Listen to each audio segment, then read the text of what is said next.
বিশাল এক পাহাড়ের ওপরে এক ঈগল বাসা বানিয়েছিল। ঈগলের বাসায় ছিল তার চারটি ডিম। প্রতিদিন সকালে সে এগুলো রেখে খাবারের খোঁজে উড়ে যেত। একদিন ঈগল যখন বাসার বাইরে ছিল তখন ভূমিকম্পে গোটা পাহাড় নড়ে উঠল। এতে ঈগলের একটি ডিম বাসা থেকে ছিটকে পড়ে গেল। গড়াতে গড়াতে সেই ডিম এসে পড়ল পাহাড়ের নিচের এক মুরগির বাসার উঠোনে। মুরগি সেই ডিমটিকে নিজের বাসায় নিয়ে এলো, অন্যান্য ডিমের সাথে রাখল, যত্ন করে তা দিতে থাকল। একদিন সেই ডিম ফুটে ঈগলের একটি সুন্দর বাচ্চাও বের হলো। মুরগির বাচ্চাদের সাথেই ঈগলের বাচ্চাটি বড় হয়ে উঠতে লাগল, কিন্তু সে ভেতর থেকে সবসময় অন্য কিছু অনুভব করত।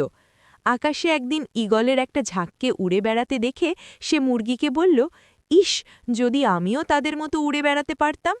মুরগি হেসে উত্তর দিল, তুমি কিভাবে উড়বে? তুমি তো মুরগি, এবং মুরগি কখনো ওড়ে না। ঈগল মাঝে মাঝেই তার স্বগোত্রীয়দের উড়ে বেড়াতে দেখত এবং স্বপ্ন দেখত সেও তাদের মতোই উড়ে বেড়াবে।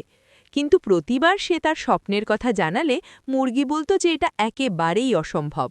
মুরগির এই কথাটি ঈগল বিশ্বাস করতে শিখল এবং তার জীবনটা বাকি মুরগিদের মতোই কাটিয়ে দিল। অনেকদিন এভাবে কাটানোর পর একদিন সে মারাও গেল।